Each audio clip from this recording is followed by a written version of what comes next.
이 시간 함께 나눌 하나님 말씀은 시편 53편 1절에서 6절입니다. 시편 53편 1절에서 6절입니다. 한 절씩 교독하고 마지막 절은 함께 읽도록 하겠습니다. 어리석은 자는 그의 마음에 이르기를 하나님이 없다 하도다. 그들은 부패하며 가증한 악을 행하며 선을 행하는 자가 없도다. 하나님이 하늘에서 인생을 굽어 살피사 지각이 있는 자와 하나님을 찾는 자가 있는가 보려 하신즉 각기 물러가 함께 더러운 자가 되고 선을 행하는 자가 없으니 한 사람도 없도다. 죄악을 행하는 자들은 무지하냐. 그들이 떡 먹듯이 내 백성을 먹으면서 하나님을 부르지 아니하는도다. 그들이 두려움이 없는 곳에서 크게 두려워하였으니 너를 대항하여 진친 그들의 뼈를 하나님이 흩으심이라.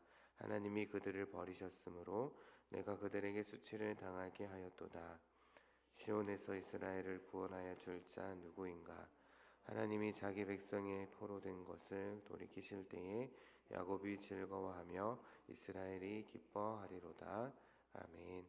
오늘은 하나님을 무시하는 마음, 죄로 가득한 삶이라는 주제로 함께 말씀을 나눠보도록 하겠습니다. 오늘 시편은 이제 시작을 하면서 어리석은 자가 누구인지에 대해서 이야기를 합니다. 어리석은 자에 대해서 이제 다양하게 말할 수 있고 정의 내릴 수 있겠지만 오늘 시편에서 어리석은 자는 마음속으로 하나님이 없다라고 말하는 사람이다라고 다윗은 이야기합니다. 이들은 결국 이 세상을 하나님이 창조하셨다라는 사실도, 그리고 또한 지금도 살아계셔서 이 세상을 다스리고 계시다라는 것도 인정하지 않는 그러한 사람들입니다. 그래서 하나님이 원하시는 것을 알려고도 하지 않기 때문에 어리석은 자다라고 다윗은 정의 내리고 있습니다. 또한 이들은 하나님이 원하시는 것을 알지 못하기 때문에 악을 행하는 것이죠. 그들은 또한 부패해서 가증한 악을 행한다라고 오늘 말씀은 이야기를 합니다. 여기에 부패하다, 가증한 악을 행하다라는 그러한 단어에 사용된 히브리어들을 보게 되면 노아 당시의 모습을 표현할 때 사용한 단어들을 같이 사용하고 있습니다. 결국 이들 중에 하나님이 바라시는 선을 행하는 자가 아무도 없습니다. 결국 노아 시대처럼 이 세상은 하나님을 찾지 않는 어리석은 자들로 가득하다라는 것이죠. 하나님께서는 왕으로 또한 재판장으로 언제나 이 세상을 굽어 살펴보시는 분이십니다. 하나님이 굽어 살펴보시는 이유는 하나님의 뜻에 맞는 그러한 삶을 살아가는 그러한 지혜로운 자가 있는지를 보기 위함이십니다. 하지만 그 결과 선을 행하지 않는, 결국 하나님이 없다라고 하는 어리석은 자들밖에 찾지 못하신 것이죠. 4절에서는 어리석은 자를 죄악을 행하는 자, 행악하는 자라고 그렇게 부르고 있습니다. 이들은 내 백성, 즉 힘이 없고 연약한 자들을 마치 떡 먹듯이 잡아먹는, 그래서 매일 먹는 그런 양식처럼 아무런 꺼리낌이 없이 연약한 자들을 잡아먹습니다.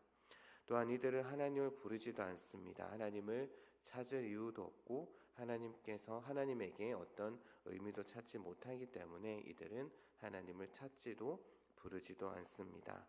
결국 이들은 하나님이 원하시는 것이 무엇인지도 알려고 하지 않기 때문에 앞서 말한 것처럼 악을 행하는 것이죠. 5절 말씀은 이제 행악자들에 대한 그런 심판의 말씀이 선포되고 있는데요. 두려움이 없는 곳, 즉 그들이 떡 먹듯이 연약한 자들을 잡아먹던 곳에 두려움이 임하게 될 것입니다. 왜냐하면 하나님이 진친 그들의 뼈를 흩어버리실 것이기 때문이다라고 이야기를 하는데요. 이것은 이제 전쟁에서 패해서 그들의 시체가 땅에 버려지는 그러한 모습을 나타냅니다. 또한 하나님이 그들을 버리실 것이기 때문에 행악자들은 수치를 당하게 될 것입니다. 이렇게 하나님이 없다라고 하는 어리석은 자들에게는 실패가 다가오게 될 것입니다. 그래서 오늘 시편은 또한 이스라엘의 구원에 대한 간구로 마무리되고 있는데요. 아마도 핍박받는 자들을 하나님의 백성 이스라엘로, 또 어리석은 자, 또한 행악하는 자들은 이스라엘을 위협하는 그러한 나라들을 가리키는 것으로 보입니다. 그래서 다윗은 하나님이 거하시는 시온에서 그의 구원을 베풀어 주시기를 간구하면서 하나님이 자기 백성들의 운명을 돌이켜 주실 그때에 야곱 곧 이스라엘이 기뻐하게 될 것이다 라는 그러한 노래로 오늘 시편을 마무리하고 있습니다.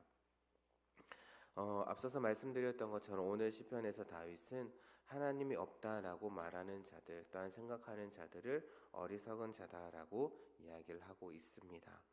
이들은 하나님을 인정하지 않기 때문에 자기의 마음대로 자기의 생각대로 또한 자기의 주장대로 행하는 자들입니다. 즉 자기가 주인이 되어서 살아가는 자들인 것이죠. 이들은 이제 이론적으로 무신론자일 수도 있겠지만 실천적 무신론자다라고 말씀드릴 수도 있습니다. 즉 하나님이 존재하신다, 하나님이 계신다라는 사실은 알고 있지만 삶 가운데서 마치 하나님이 없는 것처럼 살아간다라는 것이죠. 하나님이 내 삶의 주인이 되심을 인정해서 하나님의 뜻 가운데 살아가야 하지만 하나님을 내 삶의 주인으로 인정하지 않고 내가 내 삶의 주인이 되어서 살아가는 사람을 우리는 실천적 무신론자다라고 그렇게 부릅니다. 이들은 자신이 자신의 삶의 주인이기 때문에 다른 사람들은 안중에도 없습니다.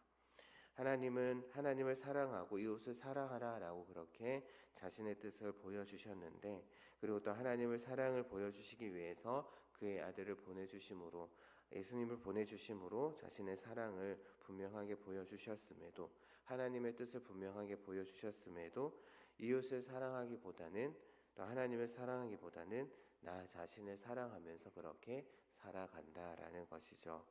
내 생각, 내 뜻, 내 유익이 우상이 되어서 이 세상 가운데서 살아간다라는 겁니다. 혹시 우리에게는 이런 모습이 없는지 우리들의 모습을 다시 한 번 더 되돌아보았으면 좋겠습니다. 하나님이 계심을 믿으면서도, 하나님이 살아계심을 믿으면서도 하나님의 뜻이 아닌 내 뜻대로 살아가는 모습은 없는지, 또한 내가 생각한 대로, 내가 계획한 대로 살아가려고 했던 모습은 없었는지, 또한 내가 생각한 것이 옳고 또한 내가 계획한 것이 계획한 대로 일이 잘 풀리기를 원하는 그러한 모습, 그래서 하나님을 무시하고 살았던 적은 없었는지 우리들의 모습을 돌아보았으면 합니다. 아니면 입술로는 교회를 다닌다, 하나님을 믿는다라고 이렇게 이야기를 하면서 세상 사람들과 같은 모습으로 살고 있지는 않는지 우리들의 모습을 다시금 되돌아보아야 할 것입니다. 하나님은 인생을 굽어 살피는 분이다라고 오늘 말씀에서 다윗은 노래하고 있습니다. 우리는 하나님의 시선 앞에서 결코 도망칠 수 없는 그러한 존재들입니다. 매일 우리는 하나님 앞에서 살아가야 하는 그러한 존재들인 것이죠. 날마다 하나님을 내 삶의 주인으로 인정하는 그러한 삶을 살아가는 그러한 저와 여러분이 되기를 바랍니다.